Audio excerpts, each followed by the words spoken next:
Hi எல்லாருக்கும் வணக்கம். First அடுப்பில் ஒரு குக்கர் வச்சுருக்கேன். குக்கர் நல்லா சூடானதுக்கப்புறம் 2 டேபிள் ஸ்பூன் அளவுக்கு எண்ணெய் ஊற்றிருக்கேன். எண்ணெய் நல்லா சூடானதுக்கப்புறம் ஒரு 1/2 டீஸ்பூன் கடுகு, 1/4 டீஸ்பூன் கம்மியாக வெந்தயம், 1/4 டீஸ்பூனுக்கும் கம்மியாக சீரகம் சேர்த்துருக்கேன்.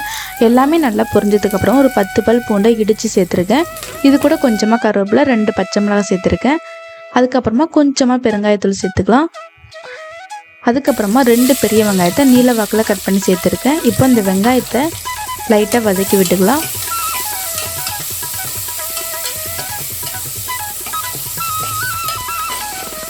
வெங்காயம் வதங்கிருச்சு. இப்போ இதில் 2 பழுத்த தக்காளியாக கட் பண்ணி சேர்த்துருக்கேன். இப்போ அந்த தக்காளியும் லைட்டாக வதக்கிக்கலாம். எல்லாமே ரொம்ப வதக்கணும்னு அவசியம் இல்லை, லைட்டாக வதக்கினா போதும்.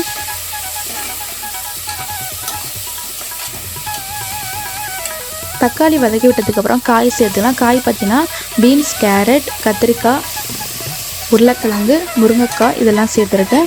இப்போ காய் சேர்த்து ஒரு 2 நிமிஷம் நல்லா வதக்கி விட்டுக்கலாம். அதுக்கப்புறமா 2 டேபிள் ஸ்பூன் அளவுக்கு துவரம்பருப்பு, 2 டீஸ்பூன் அளவுக்கு பாசிப்பருப்பு சேர்த்து நல்லா வாஷ் பண்ணிட்டு சேர்த்துருக்கேன். இது கூட ஒரு 1/4 டீஸ்பூன் மஞ்சள்தூள், 1 டீஸ்பூன் மிளகாய்த்தூள், 1 டீஸ்பூன் மல்லித்தூள், 1 டீஸ்பூன் சாம்பார் தூள். இப்போ இந்த சாம்பாருக்கு தேவையான அளவு உப்பு சேர்த்துருக்கேன். அதுக்கப்புறமா ஒரு கைப்பிடி அளவுக்கு கொத்தமல்லி தழை, அதுக்கப்புறமா ஒரு பெரிய நெல்லிக்காய் சைஸ் அளவு புளி எடுத்து கரைச்சி ஊற்றிருக்கேன். இப்போ இது எல்லாத்தையும் நல்லா கலந்து விட்டுட்டு இப்போ இந்த சாம்பாருக்கு தேவையான அளவு தண்ணி ஊற்றிக்கலாம். தண்ணி சேர்த்து நல்லா கலந்து விட்டுக்கலாம்.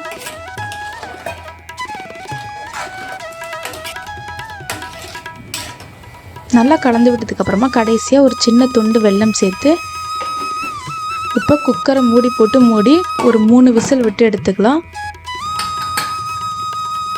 அவ்வளோதாங்க, நம்மளோட சுவையான இட்லி சாம்பார் சூப்பராக ரெடி ஆகிடுச்சு.